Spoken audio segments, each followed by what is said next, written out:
नमस्कार दोस्तों, स्वागत है आप सभी का हमारे चैनल पर। दोस्तों मैं उमाकांत शर्मा एक बार फिर आपके सामने हाजिर हूँ एक नई क्लास के साथ में। और जैसे कि आप सभी को पता है कि नंबर सिस्टम हम कंप्लीट कर चुके हैं, सेट भी कंप्लीट कर चुके हैं, रिलेशन अपना चल रहा है और रिलेशन में भी कंसेप्ट अपन क्लियर कर चुके हैं और क्वेश्चंस की एक क्लास अपनी हो चुकी है। ठीक है, तो प्रीवियस क्लास में हम बात कर रहे थे एक क्वेश्चन की जो फर्स्ट ग्रेड में आया हुआ है, और चूँकि टाइम की थोड़ी सी बाउंडेशन थी तो मजबूरी में वो क्वेश्चन मुझे थोड़ा सा जल्दी करवाना पड़ा। ठीक है, मैंने उसका आंसर भी बता दिया था और आपको हल्की सी उसकी हिंट भी दी थी कि ऐसे करके आप उसको चेक कर सकते हैं। तो मैं उसको और एक्सप्लेन कर देता हूँ, अगर किसी को फिर भी उसमें डाउट रहा हो तो उसको मैं एक्सप्लेन कर देता हूँ, फिर बाकी हम नेक्स्ट क्वेश्चन पर चलेंगे। ठीक है, अब चूँकि फर्स्ट ग्रेड में आया हुआ क्वेश्चन है इसलिए मैं थोड़ा सा ज़्यादा फोकस कर रहा हूँ। और क्वेश्चन अपना यह था कि समुच्चय ए और बी में 5 उभयनिष्ठ अवयव हैं। 2 समुच्चय दिए हुए हैं और उनमें जो कॉमन एलिमेंट हैं, यानी मैं ये कह सकता हूँ कि cardinality of A intersection B जो दिया हुआ है वो 5 दिया हुआ है, या फिर ये कह सकता हूँ कि जो सेट ए है उसमें कुछ अवयव होंगे, जो सेट बी है उसमें कुछ अवयव होंगे, इन दोनों में 5 जो अवयव होंगे वो कॉमन होंगे। ठीक है, कैसे भी कह सकते हो, एक ही बात है। तो 5 उभयनिष्ठ अवयव हैं, तो ए क्रॉस बी में और बी क्रॉस ए में उभयनिष्ठ अवयवों की संख्या क्या होगी ये हमें बताना है। ए क्रॉस बी भी निकालना है और बी क्रॉस ए निकालना है। ए क्रॉस बी और बी क्रॉस ए, इनमें कॉमन अवयवों की संख्या कितनी होगी वो हमें बताना है। ठीक है, इनमें उभयनिष्ठ अवयवों की संख्या कितनी होगी। तो अगर देखा जाए तो जनरली मैं बता देता हूँ इसको, जनरली जब इस तरीके के क्वेश्चन करते हैं ना तो जो दिया हुआ है ना उसका स्क्वायर कर दो, यानी जो एलिमेंट दिए हुए हैं, जो कॉमन एलिमेंट है उसका स्क्वायर कर दो, आंसर मिल जाएगा आपको। ठीक है, उसका स्क्वायर कर दो, आंसर मिल जाएगा। लेकिन स्क्वायर करते क्यों हैं वो लॉजिक समझो। वो ये चीज़ तो मैंने कल ही बता दी थी कि स्क्वायर कर दो और आंसर मिल जाएगा, लेकिन करते क्यों है वो चीज़ समझो।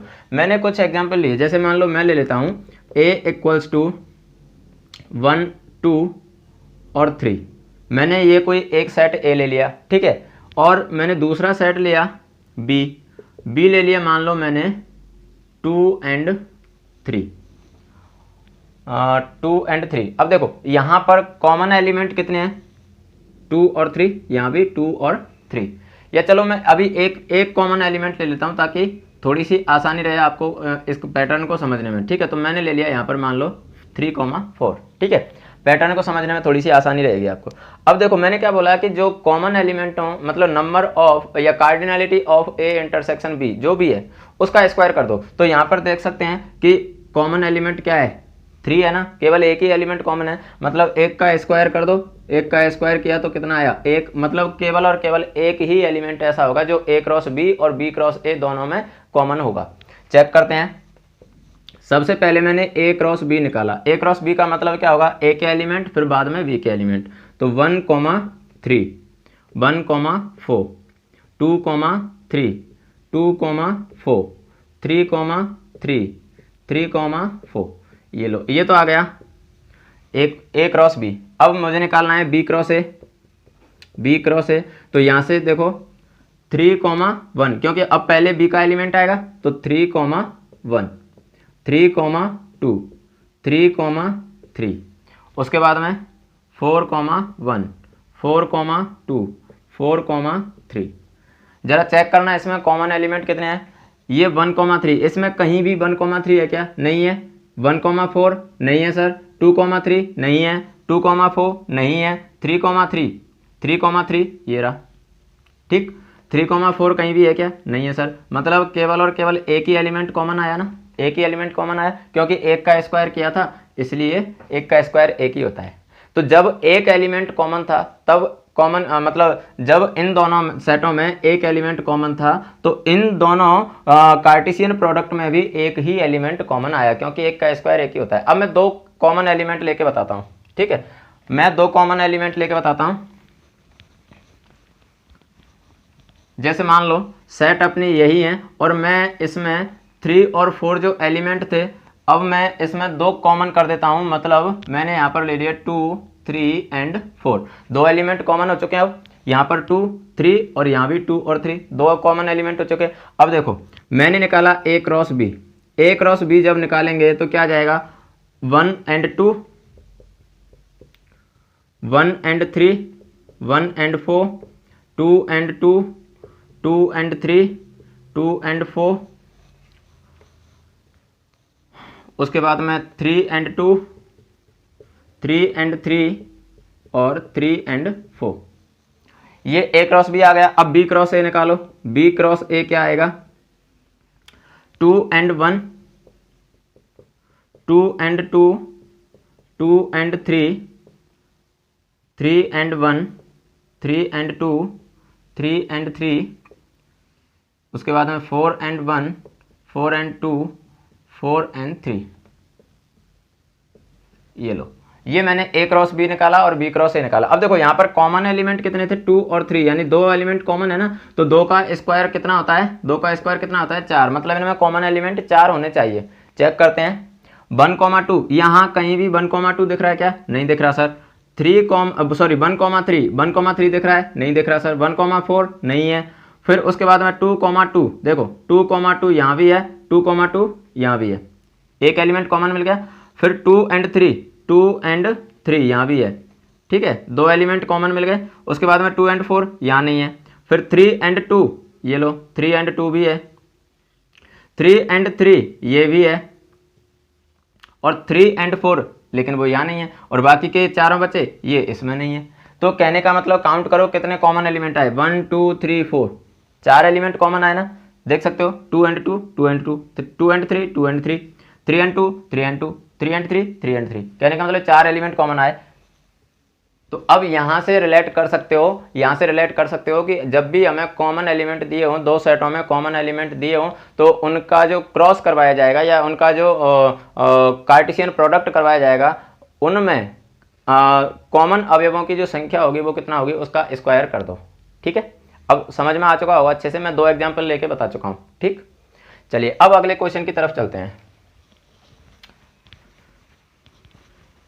ये क्वेश्चन भी मैंने कल हल्की सी हिंट आपको दे दी थी कि कैसे सॉल्व करना है, और अगर आप सच में पढ़ने के प्रति सिंसियर हो, लगन है पढ़ने की, तो आपने ज़रूर कोशिश की होगी। हुआ या नहीं हुआ वो बात की बात है, लेकिन कोशिश तो आपने ज़रूर की होगी। चलिए अगला क्वेश्चन देखते हैं। कोई संबंध Rn में इस प्रकार परिभाषित है कि A and B such that A equals to 2B। देखो क्या दिया हुआ है, जो रिलेशन है वो ऐसे डिफाइन है, R such that A, B such that A equals to 2B। ये R is defined to N at, ये संबंध परिभाषित है। ठीक है, ये संबंध परिभाषित है। कोई संबंध R N में इस प्रकार परिभाषित है कि A, B such that A equals to 2B। तो R इनवर्स का मान क्या होगा? A इक्वल्स टू 2B है, तो R इनवर्स का मान क्या होगा? अब देखो मैं ऑप्शन पर अभी नहीं जा रहा, ऑप्शन पर बाद में जाएंगे। ठीक है, ऑप्शन की हमें जरूरत नहीं है, हमें डायरेक्ट क्वेश्चन को सॉल्व ही करना है। ठीक, क्योंकि ऑप्शन के थ्रू करने की वजह ज़्यादा बेटर है कि अपने कंसेप्ट क्लियर हो। कंसेप्ट अगर क्लियर है तो ऑप्शन डायरेक्ट हम कर सकते हैं। अब देखो इसने क्या बोला है कि R कहाँ पर डिफाइन है? नेचुरल नंबर पर। नेचुरल नंबर स्टार्ट कहाँ से होते हैं? 1 से होते हैं। तो अगर मैं A की वैल्यू 1 लेता हूं तो B की वैल्यू कितनी आ जाएगी? 2B है ना, 2B है ना, तो A की वैल्यू 1 तो B की वैल्यू क्या आ जाएगी? 2 आ जाएगी। ठीक है, चलो मैं ऑप्शन भी आपको बता देता हूं, लेकिन ध्यान रहे कि हमें ऑप्शन से नहीं करना है, कंसेप्ट से करना है। ठीक है, क्योंकि कुछ बच्चों को लग रहा होगा कि नहीं सर ऑप्शन हमारे सामने जब आते हैं तो दिक्कत कहाँ है देखने में ऑप्शन में, है ना। तो इसलिए चलो मैं ऑप्शन बता देता हूँ। ऑप्शन है आपके, A ऑप्शन है, मैं साइड में लिख देता हूँ। A ऑप्शन है आपके 2,1, 4,2 and so on. B option है आपके 1,2, 2,4 and so on. C option है R इनवर्स परिभाषित नहीं, और डी ऑप्शन है इनमें से कोई नहीं, इनमें से कोई नहीं। ठीक है, ये आपके ऑप्शन दिए हुए हैं। फर्स्ट ऑप्शन है 2,1, 4,2 and so on, 1,2, 2,4 and so on, ये सेकंड ऑप्शन है। और थर्ड है R इनवर्स परिभाषित नहीं है, और फोर्थ है इनमें से कोई नहीं। अब देखो क्या दिया हुआ है, A इक्वल्स टू 2B, तो जब A 1 रखोगे तो B उसका जस्ट डबल होता है, B उसका जस्ट डबल है, इसका मतलब है B की जगह क्या आ गया? 2। उसके बाद में अब इसकी वैल्यू 1 रखी तो इसकी वैल्यू क्या आ गई? 4। ठीक है, B A का नहीं मैं उल्टा लग गया, सॉरी। ये B होगा, ये A होगा, क्योंकि A B का जस्ट डबल है, तो A B का डबल तभी तो होगा। A इक्वल्स टू 2B, तो देखो यहाँ से ए की वैल्यू कितनी है 2 इक्वल्स टू 2 इंटू बी की वैल्यू 1, ठीक है। तो मैं उल्टा लिख गया, ए को इधर रख लेना, ठीक है। चलो मैं लिख ही देता हूँ ए और ये बी। तो जब मैं ए की वैल्यू 2 रखूंगा तो बी की वैल्यू क्या आ जाएगी, देखो ए की वैल्यू मैंने 2 रखी तो बी की वैल्यू क्या आ जाएगी 2, भी 2 से 2 इधर डिवाइड होगा तो क्या आ जाएगा 1, बी की वैल्यू क्या आ गई 1। फिर ए की वैल्यू मैंने क्या रखी 4, तो बी की वैल्यू क्या आ जाएगी 2, ए की वैल्यू। अब आप कहोगे कि सर 1 से दुश्मनी थी क्या, मैंने कहा नहीं 1 से दुश्मनी नहीं है। ए की वैल्यू 1 रख के देख लो, ए की वैल्यू सबसे पहले तो रिलेशन जो डिफाइन है वो ऐसे है, ए इक्वल्स टू 2b। तो ए की वैल्यू अगर मैंने 1 रखी तो 1 इक्वल्स टू 2b, तो यहाँ से b की वैल्यू क्या आएगी 1/2। अब मुझे ये बताओ क्या 1/2 नेचुरल नंबर है क्या, नहीं है ना, नहीं है ना, इसलिए मैंने a की वैल्यू 1 नहीं रखी। a की वैल्यू 3 रख के देख लो, 3 इक्वल्स टू क्या आएगा 2b, तो b इक्वल्स टू क्या आएगा 3/2। नेचुरल नंबर है क्या, नहीं है सर, इसलिए नहीं रखेंगे, यानी केवल इवन नंबर ही अपन रखेंगे। इवन नंबर में 2, 4 एंड सो ऑन, 6 रखा तो यहाँ पर 3 आ जाएगा एंड सो ऑन, ये आ गया। अब इसने पूछा क्या है आर इनवर्स का मान क्या होगा, तो जब ये आर आया यानी 2,1, 2,1, 4,2, 6,3 एंड सो ऑन ये आया, तो आर इनवर्स क्या होगा, यानी इसका प्रतिलोम क्या होगा। प्रतिलोम के लिए मैंने बता दिया, प्रतिलोम संबंध क्या होता है, उनका क्रम जस्ट बदल दो, जो बी की जगह उसको ए की जगह कर दो, जो ए की जगह उसको बी की जगह कर दो। तो अब ये इसका प्रतिलोम क्या हो जाएगा, यानी आर इनवर्स इक्वल्स टू हो जाएगा, ये 2,1 था तो ये 1,2, 4,2 था तो ये 2,4, 6,3 था तो ये 3,6 एंड सो ऑन। तो अब देख लो कौन सा ऑप्शन मैच हो रहा है, 1,2, 2,4 एंड सो ऑन, कौन सा ऑप्शन मैच हो रहा है, बी ऑप्शन। अगर केवल आर पूछता तो ऑप्शन कौन सा सही होता, ए, लेकिन पूछा क्या है आर इनवर्स पूछा है, इसलिए ऑप्शन कौन सा सही होगा, बी ऑप्शन सही होगा। उम्मीद करता हूं समझ में आ चुका होगा, ठीक है, समझ में आ चुका होगा। ये जो रिलेशन दिया हुआ है ना, इसके अकॉर्डिंग चलना होता है हमें तो, और ए और बी की वैल्यू निकाल लो, ठीक है, सॉरी, उसके बाद में कैसे डिफाइन है वो चीज चेक कर लो, ठीक है। तो उसके अकॉर्डिंग हमें अपना ऑप्शन मिल जाता है, ठीक है।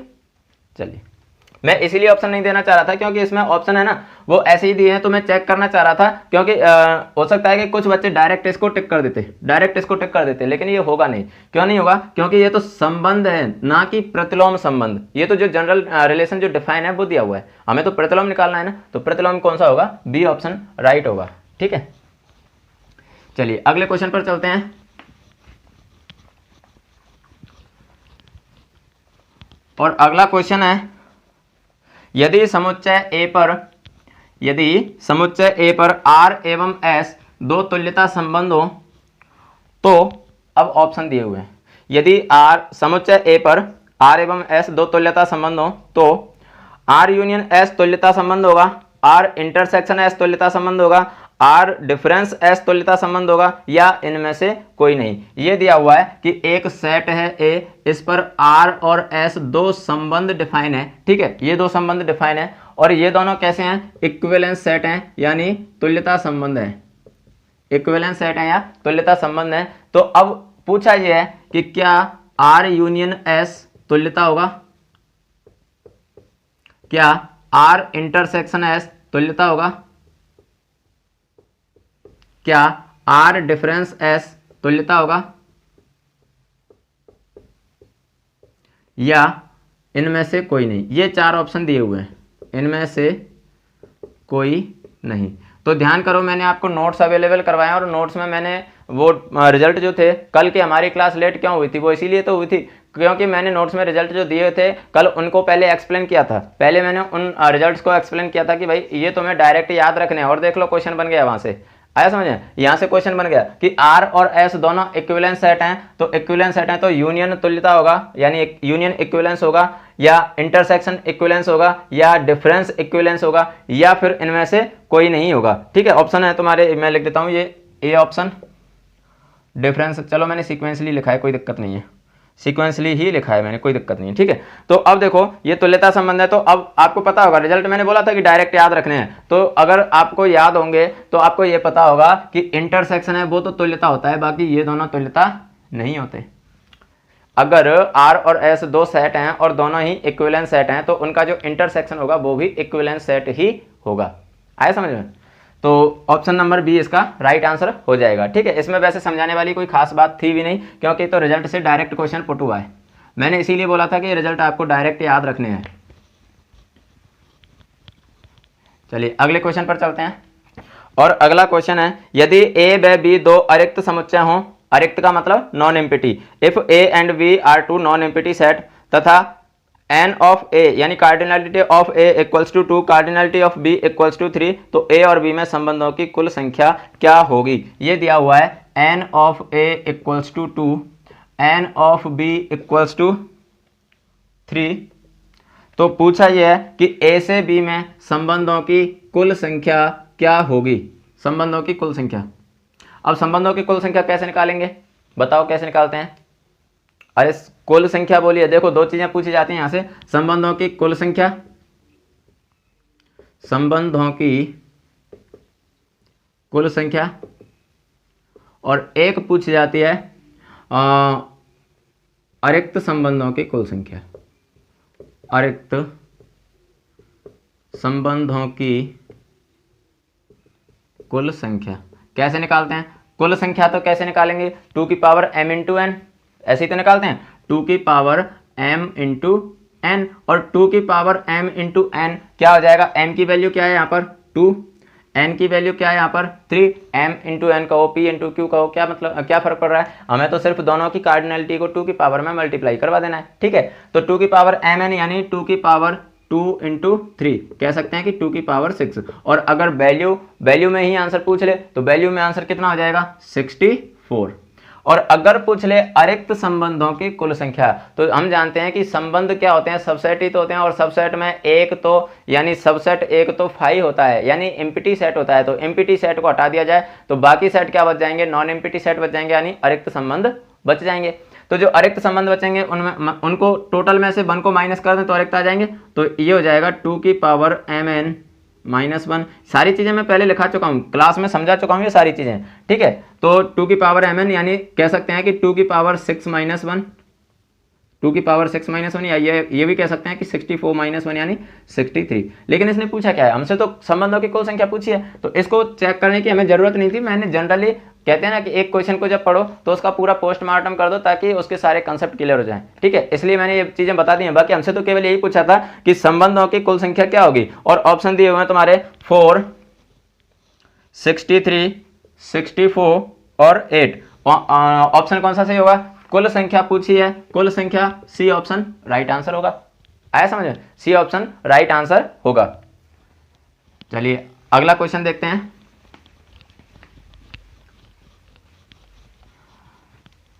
अगला क्वेश्चन है, यदि a इक्वल्स टू 2, 4, 6 और 8, देखो ये दिया हुआ है a इक्वल्स टू 2, 4, 6 और 8, ये एक सेट दिया हुआ है, ठीक है। ये एक सेट दिया हुआ है और इस सेट पर एक संबंध डिफाइन है, ठीक है। और वो संबंध क्या है? वो संबंध इस प्रकार डिफाइन है कि r इक्वल्स टू 2, 4, 4, 2, 4, 6 और 6, 4,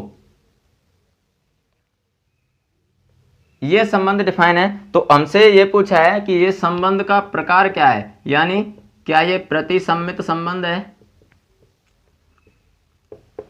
क्या ये स्वतुल्य संबंध है,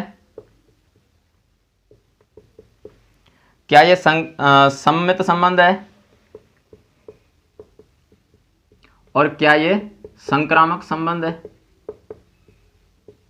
तो दोस्तों मैंने ये सारी चीजें ना आपको काफी डिटेल्स में समझाई हैं कि प्रतिसम्मित कैसे पहचानते हैं, स्वतुल्य कैसे पहचानते हैं, और ये सम्मित कैसे पहचानते हैं, और संक्रामक कैसे पहचानते हैं। ये सारी चीजें मैं बहुत डिटेल में बता चुका हूं, ठीक है। तो अब देखो एक एक से बात करते हैं। प्रतिसम्मित क्या होता है? सबसे पहले मैं प्रतिसम्मित की बात करता हूं। तो प्रतिसम्मित की डेफिनेशन याद करो दोस्तों, क्या होती है? प्रतिसम्मित संबंध की डेफिनेशन होती है कि ऐसा संबंध जिसमें यदि समुच्चय ए से बी पर या संबंध ए से बी पर डिफाइन हो, संबंध ए पर बी से डिफाइन हो और बी से ए पर भी डिफाइन हो, तो ए इक्वल्स टू बी होना ही पड़ेगा, ठीक है। यानी अगर संबंध ए से बी पर डिफाइन हो, बी से ए पर डिफाइन हो, तो ऐसी कंडीशन में ए इक्वल्स टू बी होना चाहिए। अब देखो ए से बी पर डिफाइन और बी से ए पर डिफाइन, तो फिर ए और बी इक्वल होना चाहिए। देखो 2 से 4 पर डिफाइन है और 4 से 2 पर भी डिफाइन है, यानी ये दोनों कंडीशन अप्लाई हो रही हैं। लेकिन क्या 4 इक्वल्स टू 2 होता है क्या? नहीं होता सर, मतलब प्रतिसम्मित संबंध खत्म। आया समझ में कैसे हुआ? देखो ए से बी पर भी संबंध डिफाइन होना चाहिए, बी से ए पर भी संबंध डिफाइन होना चाहिए, और यहाँ पर देखो ए से बी पर यानी बी का मतलब क्या होगा? अब वो भले खुद से खुद पर ही डिफाइन हो, उससे हमें कोई मतलब नहीं है। सेकंड बार में जो भी होगा उसको हम सेकंड सेट का मान लेते हैं, चाहे वो खुद का ही हो, ठीक है। तो ये ए हो गया मान लो और ये बी हो गया, इसका मतलब ए से बी पर डिफाइन है और फिर बी से ए पर भी डिफाइन है। लेकिन अगर ये दोनों कंडीशन है तो फिर ए इक्वल्स टू बी होना चाहिए, लेकिन वो तो है ही नहीं। अगर ए इक्वल्स टू बी हो जाता तो प्रतिसम्मित हो जाता, लेकिन वो तो है ही नहीं। हम जानते हैं कि 4 इज नॉट इक्वल्स टू 2, जानते हैं ना कि 4 2 के बराबर नहीं होता। कोई ऐसा मानव है जो ये कह दे कि नहीं सर 4 2 के बराबर होता है? कैसे नहीं होता है? तो 4 2 के बराबर नहीं होता, इसलिए ये प्रतिसम्मित नहीं होगा, ठीक है। उसके बाद में हम बात करेंगे स्वतुल्य की।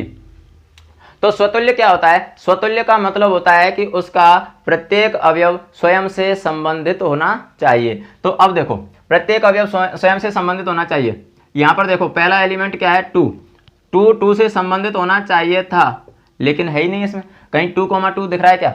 अगर 2,2 होता, 4,4 होता, ये होते तो फिर ये स्वतुल्य हो जाता, लेकिन है ही नहीं। स्वयं से संबंधित होना चाहिए, लेकिन स्वयं से संबंधित है ही नहीं। स्वयं से संबंधित नहीं है मतलब स्वतुल्य भी नहीं।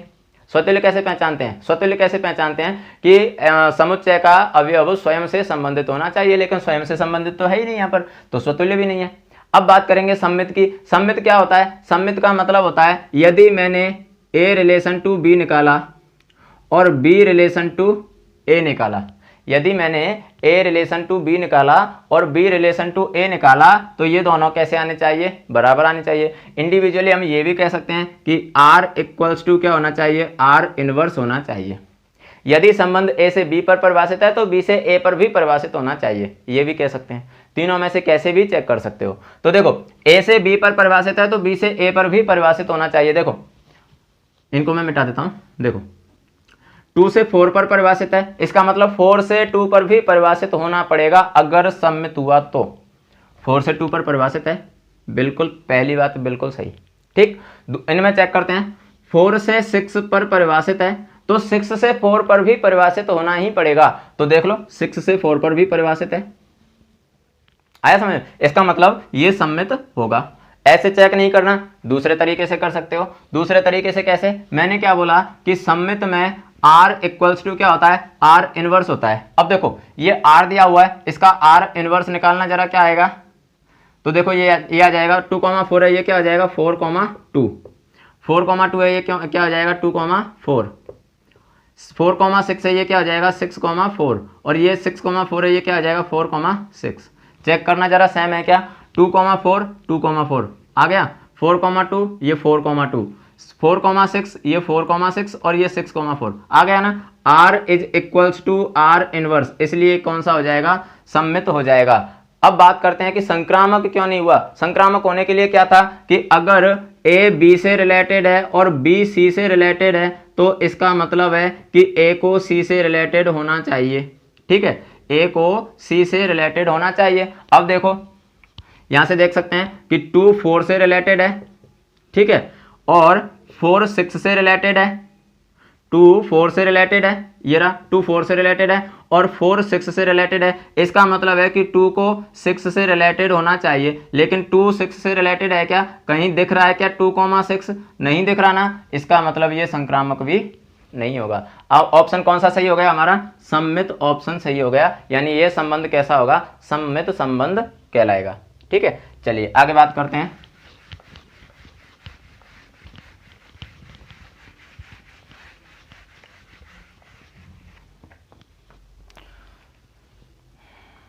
अगला क्वेश्चन है, कोई संबंध प्राकृत संख्याओं n के समुच्चय में इस प्रकार परिभाषित है।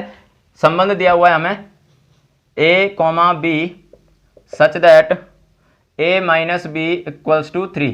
दोस्तों इसको ऑप्शन से ही चेक करना है, ठीक है। इसको ऑप्शन से ही चेक करेंगे क्योंकि देखो a दिया हुआ है, इसमें ऑप्शन है ना वो कंफ्यूजिंग है, इसलिए मैं ऑप्शन से दिखा रहा हूं। 1,4 1,4 2,5 3,6 and so on. B option है इसमें 4,1 5,2, 6,3 and so on. C option है इसमें, सी ऑप्शन है 1,3, 2,6, 3,9 एंड सो ऑन। और डी ऑप्शन है इसका उपरोक्त में से कोई नहीं, उपरोक्त में से कोई नहीं। ठीक है, ये ऑप्शन थे हमारे।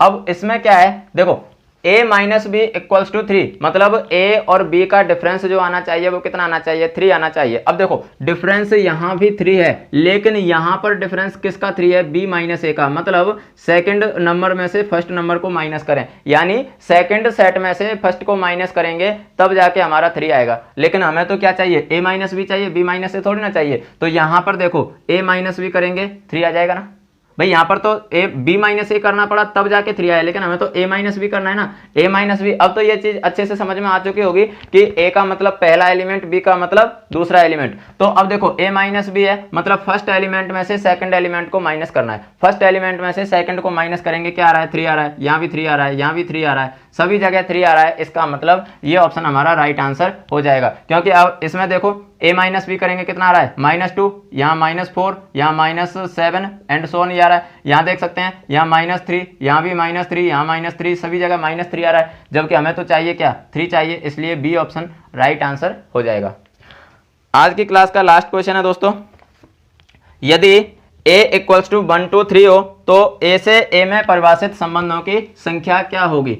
यदि a इक्वल्स टू 1 2 3 एक सेट दिया है तो फिर a से a में परिभाषित संबंधों की संख्या, a इक्वल्स टू 1 2 3, 1 2 3, और a से a में सेट डिफाइन है, सॉरी रिलेशन डिफाइन है, a से a में रिलेशन डिफाइन है। ऑप्शन में लिख देता हूं इसके, ऑप्शन है फर्स्ट ऑप्शन 2 की पावर 3, सेकंड ऑप्शन 2 की पावर 6, थर्ड ऑप्शन है इसका 1024, और फोर्थ ऑप्शन है इसका 2 की पावर 9। ये लो, ये ऑप्शन है तुम्हारे। और अब मुझे बताओ कि क्या होगा। देखो a से a में संबंध परिभाषित है, ऐसे मान लो कि ये संबंध a से b में परिभाषित है, ठीक है, ये संबंध a से b में परिभाषित है, और अनफॉर्चुनेटली b इक्वल्स टू क्या है, 1 2 3, मतलब जो a के एलिमेंट है वो ही b के एलिमेंट है। कैसे निकालते हैं हम, कैसे निकालते हैं, 2 की पावर m इंटू n, तो 2 की पावर m का मतलब कार्डिनलिटी ऑफ a 3, b का n का मतलब कार्डिनलिटी ऑफ b वो भी 3, तो इक्वल्स टू 2 की पावर 9, 2 की power 9, D option right answer हो जाएगा। आप कहोगे सर इसमें नया क्या है, नया कुछ नहीं है, लेकिन कई जगह इसे फॉर्मूले के रूप में पूछ लिया जाता है, और फॉर्मूले के रूप में पूछने के बाद में क्या होता है, देखो जैसे अगर कोई एक सेट दिया है और उसी पर संबंध परिभाषित है, कोई एक सेट दिया है उसी पर संबंध परिभाषित है, तो उसमें संबंधों की जो कुल संख्या होगी वो होती है 2 की पावर n²। अब ये हुआ क्यों, वो चीज समझो। ये इसलिए हुआ कि अगर मान लो मैं कह देता हूं cardinality of a equals to है n, ठीक है, यानी n में जो अवयवों की संख्या है वो क्या है, a में अवयवों की संख्या है वो क्या है, n, ठीक है। a में जब n अवयव हैं, इसका मतलब होगा कि संबंध a से a पर परिभाषित है, तो यहाँ पर जो हम लिखते हैं ना 2 की पावर m इंटू n, ये लिखते हैं ना 2 की पावर m इंटू n, इसका मतलब है कि यहाँ m की भी वैल्यू n है और n की वैल्यू भी n है, इसलिए 2 की पावर n इंटू n हो जाएगा, और ये हो जाएगा 2 की पावर n²। ठीक है, उम्मीद कर रहा हूँ कि सभी को समझ में आ चुका होगा। मैंने इसीलिए यहाँ पर ये एग्जांपल लिया था कि इसको a की बजाय मान लो b हो गया, ये b कोई सेट हो गया लेकिन इसके एलिमेंट वही हैं, तो मतलब ये दोनों कैसे हो गए, बराबर। आया समझ में। बाकी अगर कहीं खुद सेट पर ही डिफाइन करवाए तो 2 की पावर n² याद रखना है। ठीक, तो ये थी दोस्तों आज की अपनी क्लास, और उम्मीद करता हूँ कि सभी को समझ में आए होंगे क्वेश्चन, क्योंकि ये सारे क्वेश्चन के कौन से हैं, प्रीवियस एग्जाम में आए हुए क्वेश्चन है, ये खुद HTET में आया हुआ क्वेश्चन है। मैंने सारे क्वेश्चन सिलेक्टेड ही लिए हैं जो प्रीवियस एग्जाम में आए हुए हैं। ठीक है, शुरू के जो दो थ्योरेटिकल क्वेश्चन थे वो जरूर मैंने NCERT की बुक से लिए थे, क्योंकि मुझे अच्छे लगे थे वो क्वेश्चन, कि कंसेप्ट को समझाने के लिए ये जरूरी है। वो थ्योरेटिकल मैंने NCERT से लिए, बाकी सारे क्वेश्चन प्रीवियस एग्जाम में आए हुए हैं। तो उम्मीद करता हूँ कि इनको अच्छे से समझ पा रहे होंगे और अपनी प्रैक्टिस को भी जारी रख रहे होंगे। ठीक है, तो हमारी ओर से आप सभी को अग्रिम शुभकामनाएं। सेकंड ग्रेड की बस अपनी तैयारी ऐसे ही जारी रखो, और वीडियो को अगर पसंद कर रहे हो तो दोस्तों में भी शेयर करते रहें। Thanks a lot for watching our video. धन्यवाद।